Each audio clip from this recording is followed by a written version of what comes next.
Hello, my tip top viewers. Assalamu alaikum. And today I come to you with that incredible topic that is how I came to US.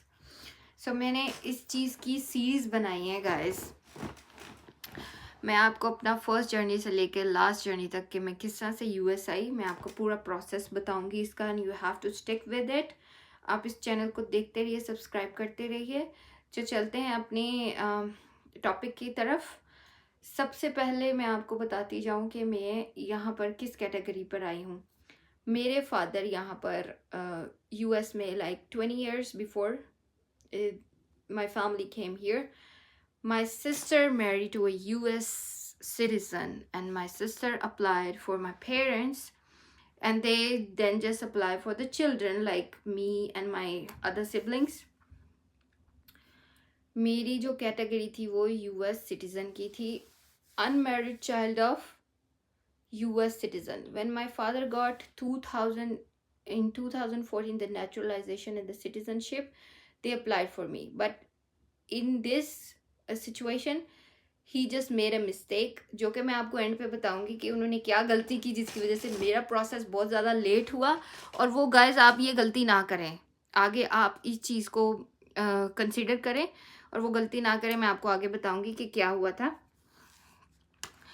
2014 से पहले मेरे जो father थे वो green card holder थे and then in 2014 he got citizenship of USA and he just applied for their kids.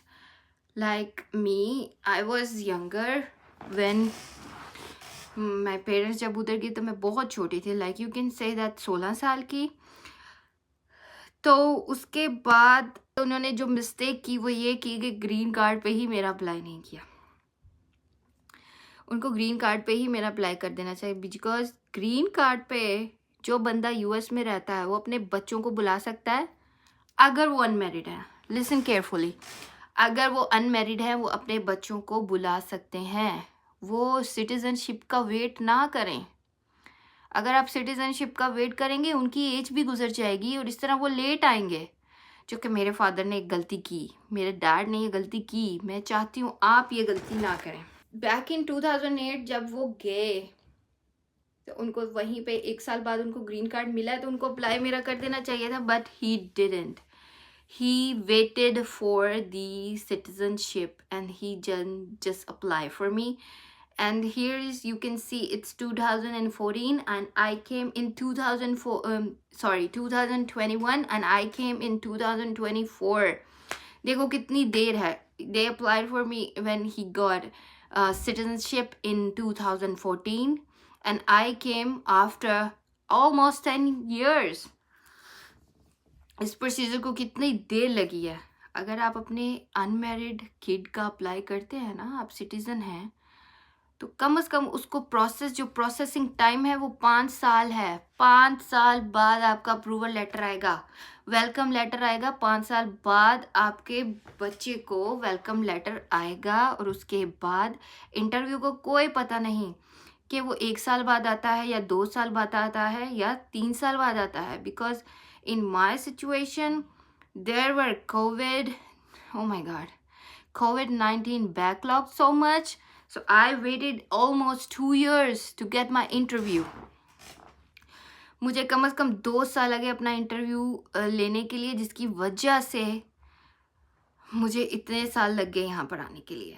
तो ये गलती जो मैं आपको बता रही हूँ, जो मेरे डैड ने की है, ग्रीन कार्ड पे ही अपने बच्चे का अप्लाई कर दो. नो मैटर व्हाट, आप सिटीजनशिप लोगे कोई बात नहीं, आपका स्टेटस चेंज हो जाएगा लेकिन आपका प्रोसेस तो रहेगा, आपका केस तो चलता रहेगा. अगर मेरे फादर ग्रीन कार्ड पे ही मेरा अप्लाई कर देते मेरे लिए, the unmarried child of green card holder of the US, so almost in 2014 में मैं इधर होती, 2014 में मैं यहाँ पर होती. ऑलमोस्ट उतने ही साल लगते, 10 साल आने में, लेकिन 2 साल 14 में मैं यहाँ आती. लेकिन 2014 तक 2014 तक उन्होंने वेट किया नेशनैलिटी के लिए एंड देन मेरा अप्लाई किया. बिकॉज मे बी उनको इतनी कोई इन्फॉर्मेशन ख़ास नहीं थी, या उन्होंने किसी अच्छे कंसर्न लॉयर से पता नहीं किया था, but there is all information available on the internet. Why don't you guys go there and carefully read the things to understand the things what to do, ताकि आप अपने बच्चे का कम से कम इतना वेट ना करें. उसके करियर का सवाल है भाई, उसके करियर का, उसकी एजुकेशन का. क्योंकि पाकिस्तान से इधर, या इंडिया से, या बांग्लादेश से यूएस में आना, अपना करियर बनाना एक बहुत बड़ी बात है. तो इससे पहले आपके बच्चे की एज निकल जाए, वेट कर करके उसका कुछ वो इंटरेस्ट ना रहे, और उसकी एज भी निकल जाए वो काम करने की, पढ़ने की, उससे बेहतर है आप चीज़ों को अच्छे से समझें और अप्लाई करें. तो मैंने आपको इस वीडियो में जस्ट ये बताया है गाइस कि मैं यहाँ पर किस तरह से आई हूँ. मेरे फादर ने मुझे अप्लाई किया था.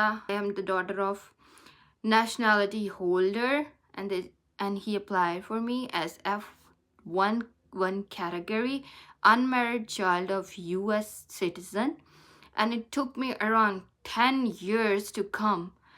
So आप इस चीज़ के लिए इतना परेशान ना हो, बिकॉज 10 साल सुन के, बिकॉज COVID-19 की वजह से आई गॉट माई इंटरव्यू 3 साल लेट. सही है, लेकिन ऑलमोस्ट कितना टाइम लगता है, इतना ही 5 से 7 साल लाजमी लगते हैं. और अनमेरिड चाइल्ड का तो आप पूछे ही ना, उनके तो 15 साल भी लग जाएंगे. मैं आपको part by part, series by series बताऊंगी कि यहाँ पे मैंने प्रोसेस कैसे किया, लाइक मेरा इंटरव्यू का कैसा रहा, सब चीज़ें, medical, all that stuff in series in pass. So stay tuned guys, और मुझे देखते रहिए. और अपना और भी कोई इन्फॉर्मेशन आपको इस बारे में जो भी चाहिए, just comment and ask me, I will give you the information, और इस पर वीडियो बनाऊंगी मैं. Thank you so much. अल्लाह हाफिज़. Take care. Keep watching me, your tip top Alina.